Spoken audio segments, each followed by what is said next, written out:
গো মা, আজকে ডিনার কি আছে? আজকে ডিনার করেছি আমরা, দেখো বন্ধুরা তোমরা।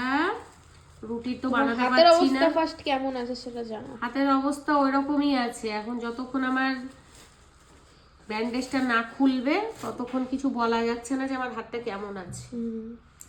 তো ছেলে আমার, এই দেখো, দে বাবু দে, খাবার দে। এই দেখো আমার ছেলেকে সকালবেলা বলছে মা সন্ধ্যাবেলায় তো রোজ এটা সেটা, দুদিন থেকে গরম ভাত আর ঘি খাচ্ছি, তো আজকে একটু কাবলি ছোলা ভেজায় তুমি বলে বলে দেবে, গাইড করবে সাইড দিয়ে, আমি করে দেবো। তো এই দেখো আমি গাইড করেছি, আর আমার ছেলে ছোলা মশলা, কি এটাকে বলে, ছোলা মশলা বানিয়েছে। আর রুটি, আমি তো আটা মাখতে পারবো না, ডান হাতটায় তো অবস্থা খারাপ।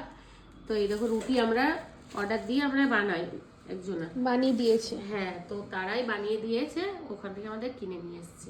তো এখন এই দেখো ছোলা মশলা আর রুটি খাবো, এই যে বা হাত দিয়ে খাবো। কেন? আমরা তো খাই দিচ্ছি। খাই দেয় কিন্তু শান্তি লাগে না বন্ধুরা, জানো তো। দেখো কপাল দেখো আমাদের কেমন হয়েছে সেটা বলো। কিন্তু ছোলা মশলাটা হেভি হয়েছে বন্ধুরা, হেভি হয়েছে, হেভি টেস্ট। ঝাল দিয়েছে, কাঁচা লঙ্কা দিয়েছিলাম বলতে বাটার জন্য, ওগুলো দিয়েছে, আবার গুঁড়ো লঙ্কা, দারুণ লাগছে, অনেক ঝাল হতো দারুণ। আর উপরে একটু বাটার দিয়ে দিয়েছিল।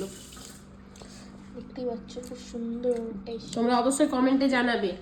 আমি গাইড করেছি অবশ্যই, কিন্তু আমার ছেলে রান্না করেছে। মানে তুমি মুখে মুখে বলেছো, ওর জানবে না কি কি কোনটা করে। যাই হোক, আমার ছেলে কি বলছে যে তোমার এই অসুস্থ সময় আমি মনে হয় অনেকটাই রেসিপি শিখিয়েবো মা তোমার কাছে।